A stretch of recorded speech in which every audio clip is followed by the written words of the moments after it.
Jordan Peele's provocative social commentary thriller Get Out is on home video now. Check out the affiliate link below for more information.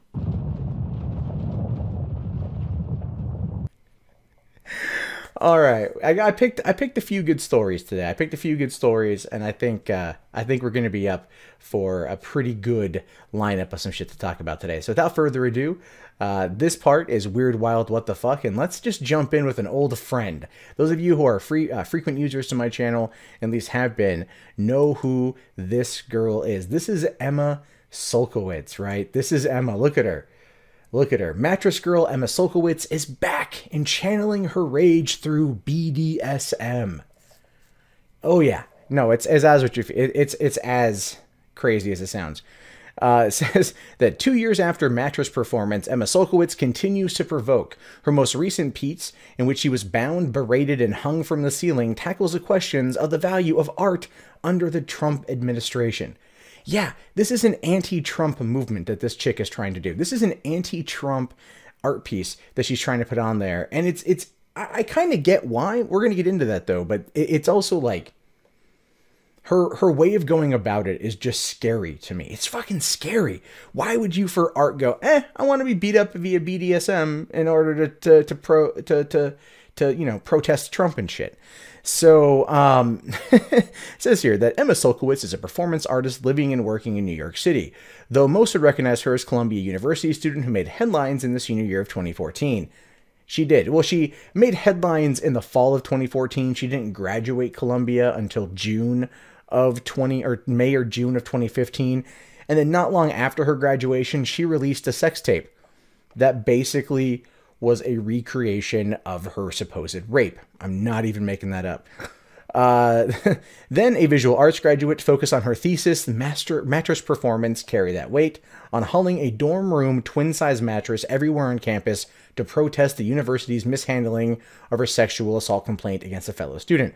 What you have to remember about that is, in most Title IX cases, it goes 100% against the accused. This case, they found nothing wrong. They didn't do anything, and that was why she freaked out and decided to carry this mattress. And that sparked such a movement with other women around other campuses that they would hold like mattress rallies where they would drag their mattress and then they would basically protest, and then they would leave the mattress. And once they left the mattress, it was up to the school to then fund the cleanup of it. That was the thing. It was up to the school to fund the cleanup, which is just insane. And of course, you know, protesting the campus rape hysteria, which was in full running at that time. Let's see. During her senior year, the community that we now know consists of the socially conservative, the alt-right, the Trump voter, and many trolls that fall into the aforementioned categories. They made Sulkowicz the symbol of what they believed to be political correctness gone berserk on campus and society at large. No, people looked at the fact that this woman was carrying around a mattress all year as an art piece, as a way to turn her supposed sexual assault into a senior thesis. Had nothing to do with the fact that the school mishandled anything, because they didn't. They went through the full situation. They went through the full investigation and found nothing. It goes on to say that for others, she became a hero. Here was a woman demanding accountability and justice from society that allows and perpetuates sexual violence. Now, in case you're wondering where this article comes from, it's from Vice. It's Vice's pro-women outlet. So yeah, you can see the bias here. Since her graduation in May 2015, during which Columbia University President Lee Bollinger refused to shake her hand, which was great, she has furiously continued her work as an artist. Soon after, she released Ceci n'est pas un viol, I'm completely butchering that, which was a follow-up to the mattress performance. Then she had her first individual gallery, and okay, it doesn't even matter at this point. This goes on to say. Okay. Here we go.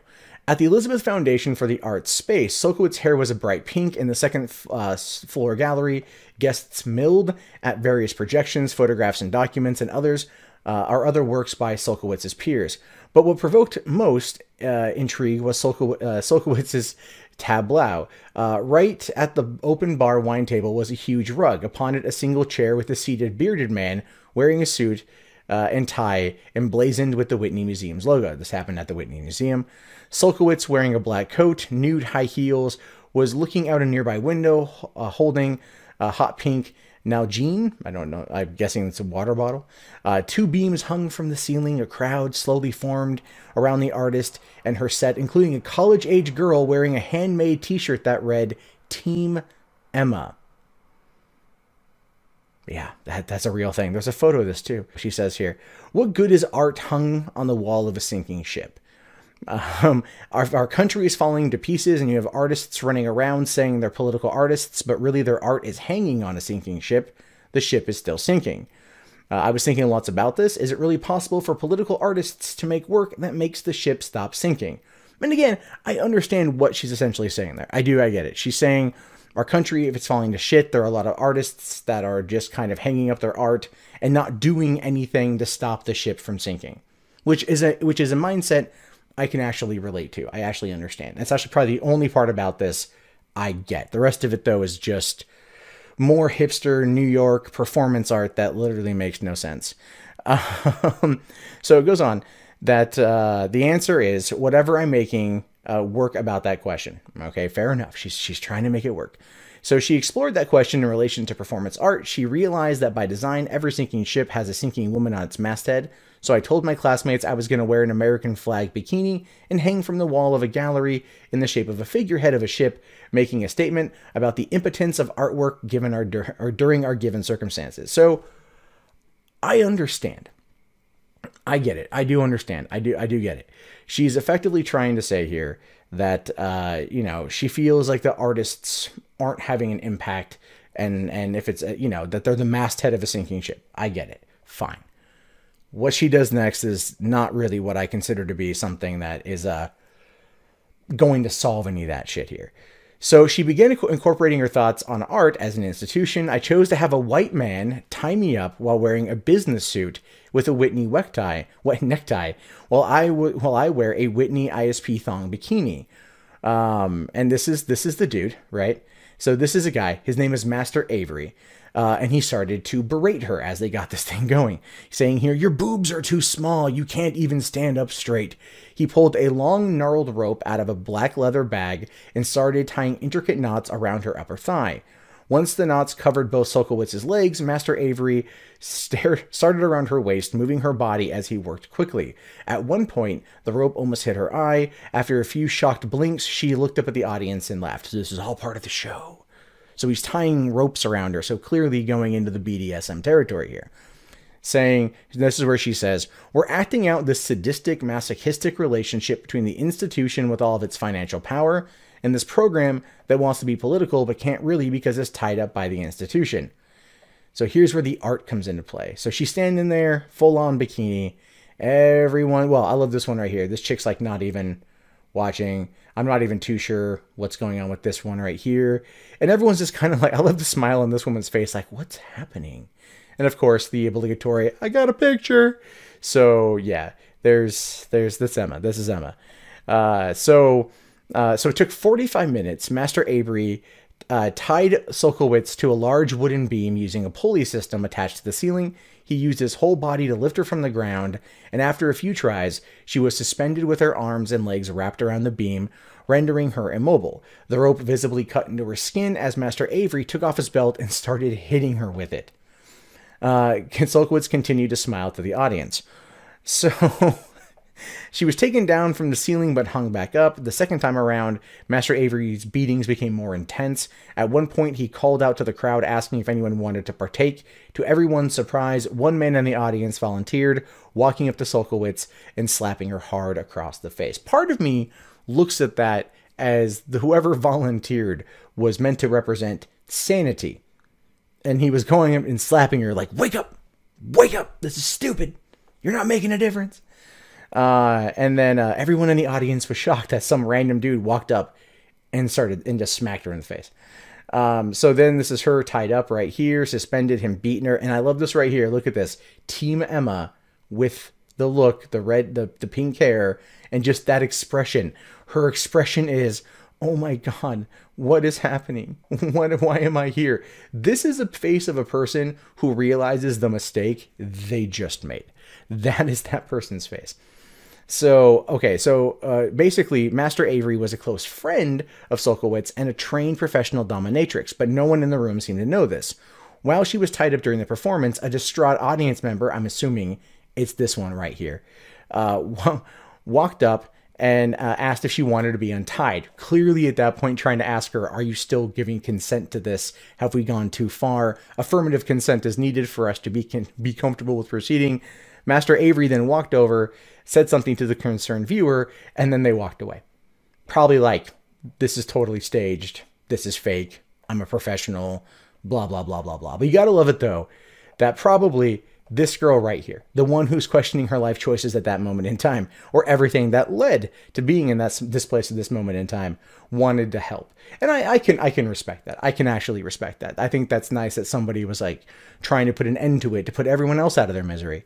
And that's pretty much what happened with this. One woman who was there, this is where it gets really funny, told the reporter that they had come from a workshop on combating gender-based violence, and added that there should have been a trigger warning before Sulkowicz's performance, but the viewer was left perturbed and questioning what it meant to be an unsuspecting spectator to such violence against women, taking their time to enunciate and practically spit out the word violence. And this is another photo of her hog-tied by Master Avery. This dude clearly has no expression throughout all of this. I mean, if he's a trained professional, then good on him.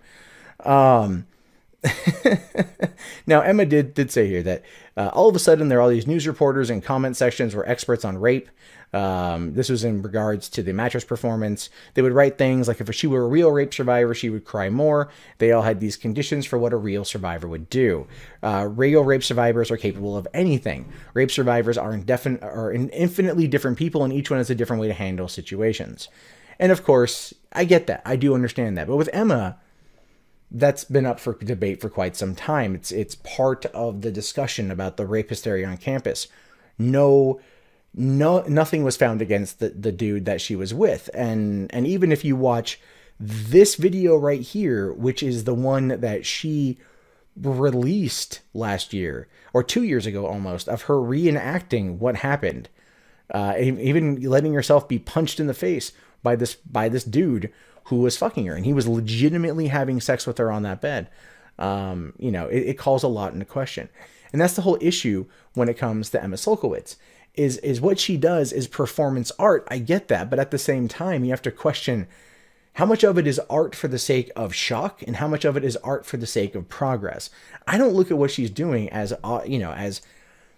being there for the person. I don't look at it as being there for the progress of art. I look at this as a way for her to shock and awe people and use it as a way to make herself some money. But I could be wrong. I do want to know what you guys think about this. This next story I want to talk about is one that is close to me only because it just happened in my city, and this would be the Portland stabbing. This would be the stabbing, and this is the guy, Jeremy Joseph Christian, and I wanted to talk about what we know about him, because people have been... Someone made a comment to me today saying that this person had very similar viewpoints to me, and that this person was a lot like me. And I'm just like, well, I don't think so. It's because I live in Portland and I happen to be a Bernie supporter doesn't mean I'm going to go on to the max and start, accosting young Muslim women and then slash the throat of two dudes who stand up to me. It's not like that. And I took a little bit of umbrage at that comment. It kind of got under my skin a little bit, because this is a tragic event. This is a supremely tragic event, and it's one that I'm glad I left Portland. I no longer live there. So what we got here is Jeremy Joseph Christian is facing murder charges after police say he killed two people on a MAX train headed to the Hollywood Transit Center Friday afternoon. Witness accounts detail the moments leading up to the stabbing, as Christian allegedly hurled insults at two young Muslim women sitting on the train. When two men came to the defense of the young women, police say Christian slashed their throats, killing them. A third stabbing victim is recovering in the hospital. Now, this in part has to do with the fact, I think, that when he left the train, he was reported as saying, "Who's next?" and then apparently went after somebody else. Christian is no stranger to the law and no stranger to racist rants either. Court records show Christian was convicted of robbery and kidnapping in 2002, so already stand-up citizen. And KATU News has obtained mugshots of his other arrests dating back to that time. The 2002 incident An officer responded to a robbery call, spotted a Christian fleeing the scene. Police opened fire on him, striking him in the cheek. The wound was not life-threatening. So he's been shot in the face. He's been shot in the face while fleeing a robbery scene. This is from 2002. Jesus, it looks psychotic. Most recently, the 35-year-old Christian was seen at a protest in Portland's Montevideo neighborhood after the annual 82nd Avenue of Roses parade was canceled due to violent threats aimed at the Multnomah County Republican Party, which I did talk about that. And that is where Antifa in Portland has been growing. They've been growing. And this situation right here is only going to embolden them, in my opinion. Let's see, which plan to participate in the parade, oppose other groups gathering at the park. In KATU News, video from that day, Christian is seen giving what appears to be Nazi salutes and screaming insults at protesters.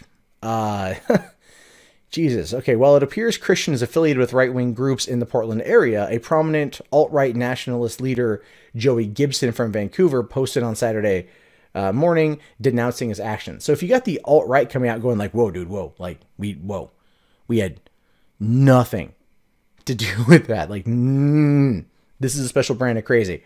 You know there is something up with this guy. So Joey Gibson here saying that this man murdered 2 people last night. Unfortunately, people are already blaming us. 2 dead bodies, and people are so quick to use it for political gain. I apologize to the family members for this brutal and disgusting act by this man. From what I understand, he's a long history of mental illness. And the thing is, when these situations appear, man, mental illness comes up a lot. It comes up a great fucking deal. And when it comes up like this, a lot of people tend to use it, argue against discussions about mental illness, against destigmatizing mental illness. They use it as like an alt-right talking point. I've been accused of that like multiple times now. That it's like, oh, you talk about destigmatization of mental health. That's an NRA talking point. Clearly you're a member of the alt-right. And I'm like, you stupid cunt. Like, no, I'm not. You know, I want people with mental health to be able to get the help and not have to worry about the negative stigma attached to it. See, Gibson was also in attendance at that April 29th rally, but does not associate with Christian, saying, extremely hateful man was yelling and screaming, trying to cause division, calling us names because we didn't stand for it. We didn't want it. Basically, from the beginning, he started doing the Hail Hitler stuff, Nazi stuff, racist stuff. And what I'm thinking here is that this guy was clearly not all there. And if the alt-righters in the area are just like, we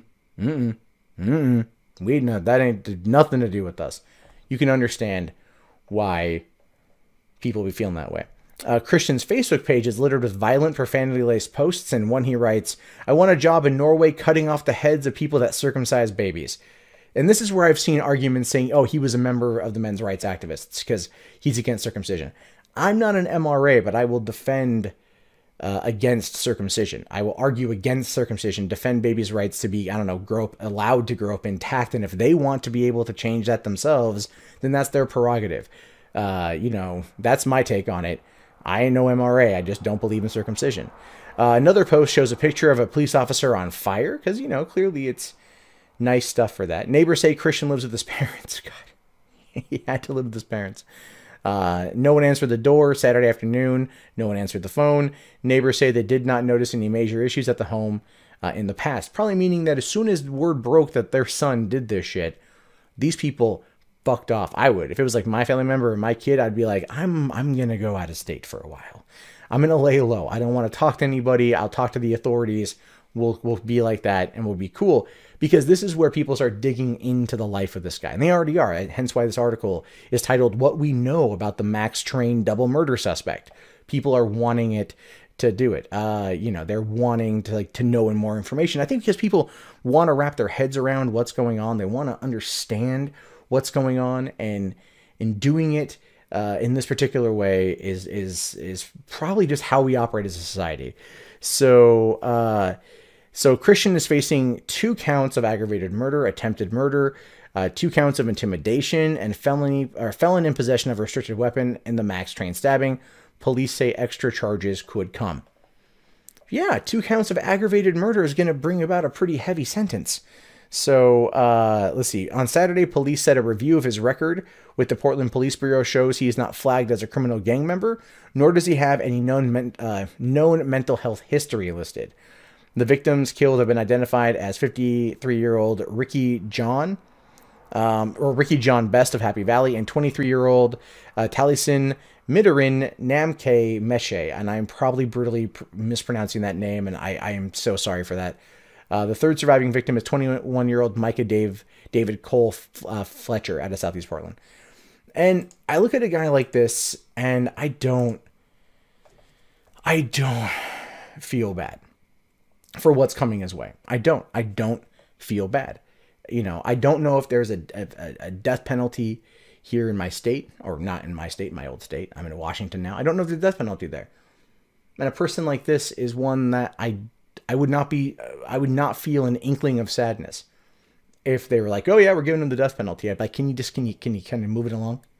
You know, can he Aaron Hernandez himself? Can we just like get that out of the way? But at the same time, this person is clearly not all the way there, mentally speaking. This guy's clearly not all the way there. And as a result of all that, he, you know, I've seen Facebook posts where he was like promoting Bernie Sanders. So he's all over the place. You know, he's an enigma wrapped in a vest, or wrapped in a mystery wrapped in a vest, if I'm going to quote The Simpsons properly.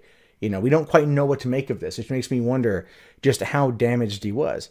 Someone had told me, and I can't find confirmation of that, that he had fallen at some point, hit his head, and then after that he was different. And I've had friends who have fallen and hit their head, and as a result are not the same afterward. And it's just, it's bad what can happen. So unchecked mental health problems can lead to something like this. Now listen, I'm not apologizing for the guy or whatever. I'm saying, like, there's some shit here. I want to know more. But at the same time, like, I just feel horrible, because what this does, what this says, is that anyone who stands up to protect somebody in need, like, this is going to stop people from doing that. Because they're going to have that moment of doubt of, am I going to get slashed in the throat and left for dead on the floor of a MAX train? And I hope it doesn't crush the human spirit. I hope it actually emboldens more people to step up, because you can't kill them all. You know, and like fight back against this thing. But the thing is, though, on the MAX, you see crazy all the time. You see crazy all the fucking time on that train. I've taken that thing multiple times. Anyone who lives in Portland will tell you, you find crazy on that train. And it's just really shitty. You know, because my girlfriend, when she was living there, when we were living there, she'd take that train to work every day. Where they were going was like not far from where she got off every morning to go to work. And even though this happened on Friday night, and she wouldn't have been on that train at that time of day, at least, anything could have happened. And so when I heard about this, I was like, man, I'm actually really glad that the girlfriend is not there, was nowhere nearby. Parents calling California school to do something after daughter was filmed urinating. Because if we didn't already have enough sick, twisted fucks in this world, let's talk about one more. So this is coming out of Danville, California. The parent of a 16-year-old girl who was filmed urinating in a bathroom stall said officials at a California high school aren't doing enough to punish the perpetrator, who received a 3-day suspension after she admitted posting the video on social media. Oh, fucking high school. This is why I'm so glad I'm out of high school, because people today, like the kids in general, they can get pretty vicious. I think we all can agree with that. They can get pretty fucking vicious. We know this kind of shit. But man, these fucking cunts, right? These fucking cunts going in there, girls taking a leak. Someone comes in, films it, puts it up on social media and gets a 3-day suspension. That's a huge violation of someone's privacy. I don't care who you are right there. I think 3 days is not enough. The 17-year-old girl, here we go. She's a star athlete at San Ramon Valley High School in Danville, was arrested but allowed to return to school the next day, remain on her team, and participate in the championship game. Oh my God. I have to do it. I have to do it. If the roles were reversed, if the roles were flipped, you guys know for a fact, if it was a dude filming a chick, taking a leak, you know for a fact they'd be arrested, they'd be in jail, they'd be charged, they'd be off the team, they wouldn't be able to perform in nothing. This is a star athlete, and they want her to go to a championship game. This has pussy pass written all the fuck over it, right? All the fuck over it. Now, the victim's mom, Denise Lynch, accused the school district officials of failing to properly respond to the incident by allowing the girl to stay in school. Yep. She said her daughter's grades dropped and that she is suffering emotionally by having to face her tormentor at school. Yep. I completely agree there. When it is reported to you, you do nothing. You minimize it, you sweep it under the rug.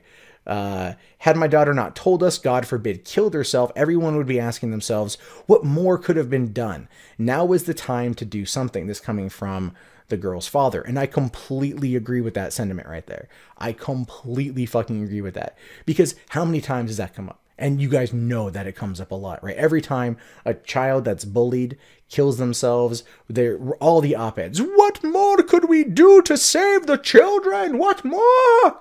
What more? And this is actually a prime example of that. You fucking lock that cunt up. Maybe not lock the cunt up, but you fucking expel the bitch.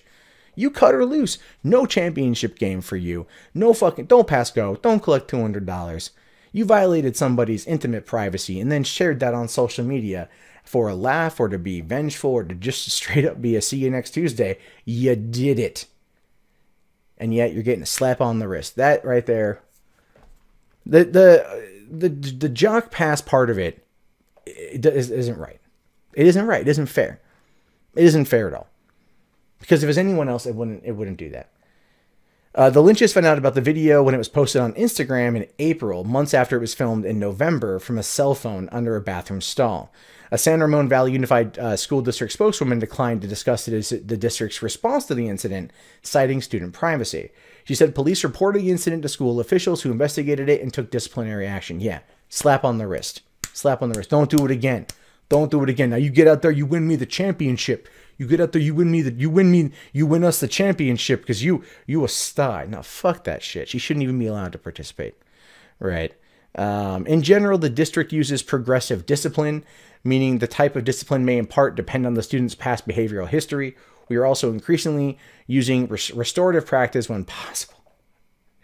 What? Oh, fuck that shit. Fuck that shit. So the girl on school property pulls out a cell phone, puts it under a stall, records another chick pissing. A few months later, pops that shit up on Instagram, embarrasses the fuck out of the girl. Girl who took it gets arrested, cited for invasion of privacy, which is a misdemeanor. Danville, okay, so her case will be reviewed by the Contra Costa County Juvenile Probation Program. And that's what's happening with that. That is some horseshit, though. That's some horseshit. I mean, it's an invasion of privacy misdemeanor, fine. But there's got to be repercussions for that shit in school. There's got to be repercussions for that shit. That chick should not have been allowed, to fucking go back to school. Like, nah, fuck that shit. She should have lost her place on the team, right? And I understand they're saying, oh, we're looking at past behavioral things. Okay, fine. Don't expel her. Give her a 3-day suspension, but she's off the team. You know what I mean? Like, it's not going to fuck up her transcripts, ain't going to fuck up her grades, ain't going to fuck up her shit. She's off the team. I think that's fair. I don't know. I personally think that's fair. You guys might think differently, but I just think that'd be fair to do. What we got now? One more crazy story. Or this is kind of justice, half justice, and then one good story. Oh, Dani Mathers. I wanted to cover this one the other day, but other stuff came up. This is a story that's been going around for a while. The woman who posted a Snapchat image of a 71-year-old nude woman in an LA gym with the line saying, if I can't unsee this, neither can you. She gets probation, graffiti cleanup in the body shaming case. Yeah, she was facing time in jail here too. This is another case of I think, you know, I don't want to come out and say pussy pass, but I think some people in the chat might say pussy pass. So a former Playboy playmate criminally charged after secretly taking a photo of a naked woman at a Los Angeles gym and snarkily uploading it to Snapchat pleaded no contest on Wednesday and was sentenced to probation and community labor. Dani Mathers, 30 years old, will be under probation for 3 years and must complete 30 days of local graffiti cleanup, according to a court clerk. 30 days of graffiti cleanup ain't like the easiest sentence out there. Graffiti cleanup's a motherfucker. However, I'm not going to lie, I've done a little bit of it. If you get to use a pressure hose, it's actually kind of fun. But I hope they get her in there with like a fucking toothbrush and shit, you know, like some turpentine and a fucking toothbrush. And that's her job. It ain't the easiest thing on the planet, but still. She was charged in November with one count of invasion of privacy in the July incident, in which the 2015 Playboy Playmate of the Year snapped a photo of the nude 70-year-old and posted it with the text, if I can't unsee this, then you can't either. She really apologizes from the bottom of her heart for what happened. This is coming from her attorney. She never thought it would come out like this. She never intended to hurt anyone. And let's be fair. She did never intend to hurt anyone because she never intended the naked 71-year-old woman to find the fuck out that she had been Snapchatted. But someone leaked that shit. And when you are a Playboy Playmate and you have an online presence, people leak that shit. They do. They leak that shit all the fucking time. It happens. Her post elicited criticism from those who said she was body shaming the woman. I agree. I think she was. Mathers deleted the post and apologized, saying it was only meant to send a picture to a friend rather than share it with her thousands of followers. Oh, yeah, you got to watch out for that, man. Anthony Weiner suffered the same problem. Dick pics galore. She said at the time that she took full responsibility for her actions. And that full responsibility is 30 days graffiti cleanup and 3 years probation. Experts said that it was one of the first times someone has been criminally charged in connection with body shaming incident in social media. And this has probably to do with the fact that it's happening at, I think, an LA Fitness. And it's also happening with a naked woman. So it's a different thing. I apologize if there's noise on the outside. It's hot as shit in here. I had the window open, and I thought I shut it before this thing started. So you have that. This is a very important case with an extremely forceful message associated with it. That body shaming is not tolerated in our city. Is it? See, this is the thing. Like, they argue the body shaming part of it, and I get that, but I feel this is more of like invasion of privacy more than body shaming. Like, if someone were to take a picture of me and be like, oh, he's fat, I'd be like, that fucking sucks.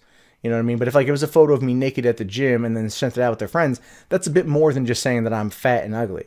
That's a bit more than that. So I don't look at this as being strictly a body shaming thing. And I think Los Angeles City Attorney Mike Fewer is downplaying the privacy aspect of this here. This, of course, is the Snapchat that went out.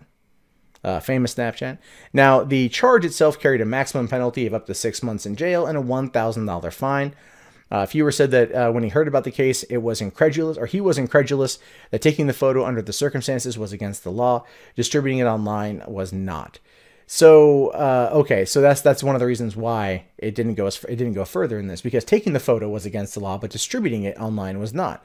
He said the state Senate recently passed a bill that would make those who distribute such photos subject to a fine and restitution to pay for its removal from the internet, and is hopeful the assembly follows suit. Now, that's the revenge porn thing. In Oregon, there's a revenge porn law.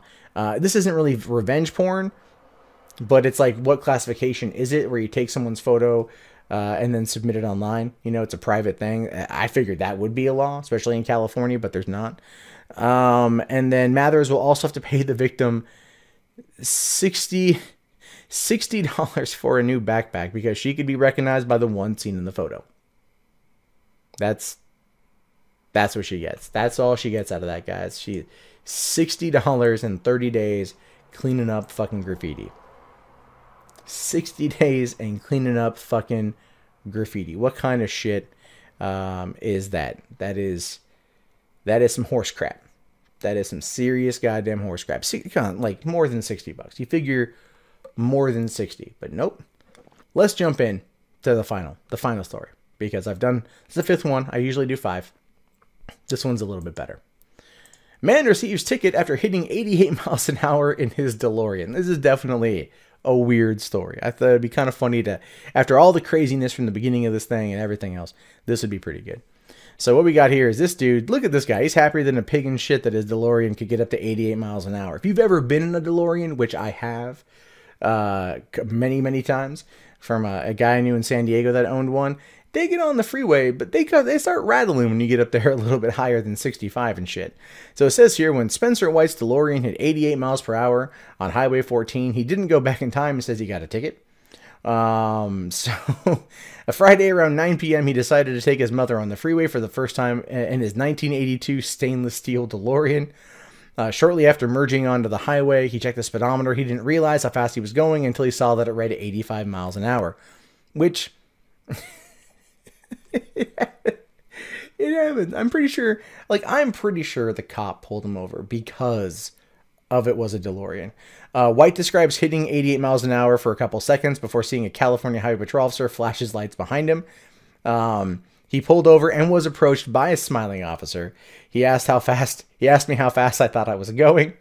The CHP officer, still smiling, says he was going exactly 88 miles per hour. And then everyone started busting up laughing. And that's what he clocked him at, doing 88. They took a picture of this whole thing. That's fantastic. I don't know about you. I find that to be fucking fantastic. Sure enough, the officer showed White the radar gun that clocked the vehicle's exact speed. After wanting a DeLorean for 10 years, White bought his dream vehicle. And he grew up in the 80s and 90s and wanted it and all that stuff. He posted the ticket on social media, and several DeLorean and Back to the Future groups received heavy response. The CHP officer did issue him a ticket, but before the officer left, he asked him if he had a flux capacitor in his car. Unfortunately, White left his at home. And then White joked, maybe if I had a flux capacitor, he would have let me off. Okay, then it says here that White will most likely have to pay a heavy fine for speeding, and California Highway Patrols encourages driver on Memorial Day weekend to buckle up and drive the speed limit. Now, I can tell you guys with complete certainty that California Highway Patrol officers, they won't bust you if you're doing like 80, 85. They don't give a shit. I got pulled over in Northern California doing like 110, which was borderline felony because I was not driving my car. I was driving a sports car, and it just went faster than I wanted it to, and I wasn't paying attention to the speedometer, the road I was. But we were weaving in and out of fucking semis and shit. And the cop pulled me over and was like, do you know how fast you were going? And I'm all like, no.